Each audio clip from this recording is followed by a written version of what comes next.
Information en détail, le parti Mustaqbal Watan, l'avenir de la patrie, a affirmé son soutien à la candidature du président Abdel Fattah el-Sisi aux prochaines élections présidentielles. Dans un communiqué, le parti a déclaré que cette mesure s'inscrivait dans le cadre de la préservation des acquis réalisés par le président Sisi en Égypte au cours des 10 dernières années dans tous les secteurs du pays. Le communiqué a également ajouté que le président Sisi avait assumé la responsabilité du pays dans des circonstances difficiles et de grands défis jamais confrontés dans l'histoire contemporaine de l'Égypte. Selon ce communiqué, l'Égypte avait réussi, sous la direction du président Sisi, avec la solidarité du peuple égyptien, des forces armées et de la police, à éradiquer le terrorisme et à instaurer la paix, la sécurité et la stabilité. En outre, le président Abdel Fattah el-Sisi a réalisé le développement global dans tous les domaines politiques, économiques et sociaux, ainsi qu'internationaux, selon le communiqué de ce parti.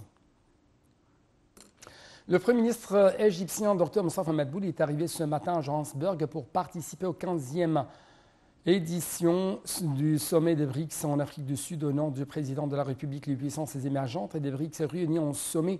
Johannesburg entre aujourd'hui dans le vif des discussions centrées sur l'expansion du bloc et qui veut étendre son influence dans le monde. Le point tout de suite. À l'ouverture de la session d'aujourd'hui, le président sud-africain Cyril Ramaphosa a souligné que le monde change, réclamant une réforme fondamentale de la gouvernance mondiale afin qu'elle soit plus représentative. Le président brésilien Lula da Silva a déclaré en marge du sommet vouloir être sur un pied d'égalité avec l'Union européenne et les États-Unis. Le président russe Vladimir Poutine a pour sa part saisi l'occasion pour dénoncer à nouveau les sanctions illégitimes et le gel illégal des avoirs par les États-Unis. La Chine a clairement réitéré à l'ouverture du sommet sa position en faveur d'un élargissement.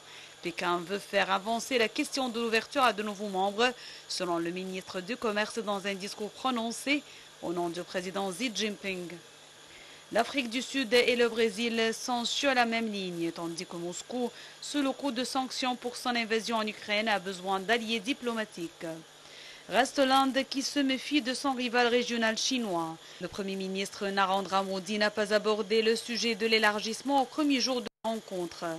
Les BRICS ont unanimement réaffirmé au sommet leur position non alignée et leur revendication d'un monde multipolaire à un moment où les divisions ont été accentuées par l'invasion russe en Ukraine.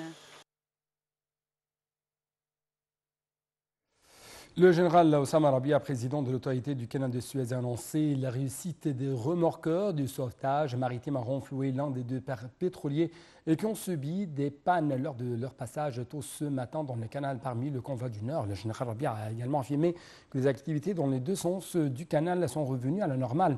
Dans un communiqué, le général Rabia a indiqué qu'un simple frottement eut lieu entre un pétrolier qui transportait du gaz naturel liquéfié et un autre lors de l'arrêt soudain du premier pétrolier à cause d'une panne technique. Il a également précisé que 4 remorqueurs avaient achevé le renflouement de 2 pétroliers qui ont débloqué le passage.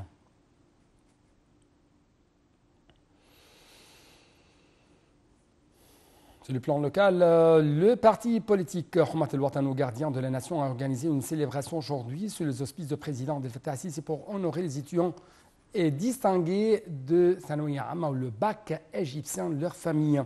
La célébration a commencé par la projection d'un film documentaire sur les réalisations du président Abdel Fattah el-Sisi dans le domaine de l'éducation depuis qu'il a pris ses fonctions dans le cadre de la vision égyptienne 2030. Au cours de cette cérémonie, le parti a honoré le ministre de l'Éducation Reda Higazi pour son rôle dans le développement du système éducatif. L'événement a également réuni le ministre de la Jeunesse et des Sports ainsi qu'un certain nombre de dirigeants du parti. Le ministre turc des Affaires étrangères Hakan Fidan